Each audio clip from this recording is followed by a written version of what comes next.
নরসিংদীর রায়পুরায় নদী দূষণ ও অবৈধ বালু উত্তোলন বন্ধে রায়পুরা উপজেলা প্রশাসনের ব্যতিক্রমী উদ্যোগে রায়পুরা মেঘনা সুইম সাঁতার প্রতিযোগিতা অনুষ্ঠিত হয়েছে।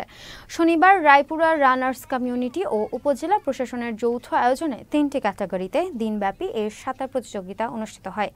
রায়পুরা রানার্স কমিউনিটির ফাউন্ডার সবুজ শিকদারের নেতৃত্বে সাঁতারুদের নিরাপত্তায় 10টি নৌকায় মোট ৪৫ জন স্বেচ্ছাসেবী সতর্ক অবস্থায় ছিলেন। রায়পুরা উপজেলা নির্বাহী কর্মকর্তা মাসুদ রানার সভাপতিত্বে সকালে প্রতিযোগিতার উদ্বোধন করেন নরসিংদী জেলা প্রশাসক মোহাম্মদ রাশেদ হোসেন চৌধুরী। আমি এর আগে মেঘনাতে সাঁতার করছি, আয়রন 7.3 শেষ করেছি। আজকে এখানে আমি 2 কিলোমিটারের জন্য সাঁতারের জন্য এসেছি। সবাই আপনারা আমার জন্য দোয়া করবেন। মূলত এটা আমার 8ম দূরপাল্লার সাঁতার।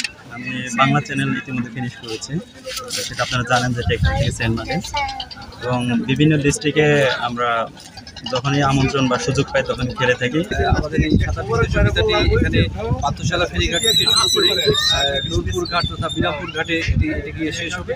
আমাদের এই দিনব্যাপী আয়োজন, এখানে দেশের বিভিন্ন প্রান্ত থেকে সাঁতারুরা অংশগ্রহণ করেছে। আমরা সকলের সহযোগিতা কামনা করছি।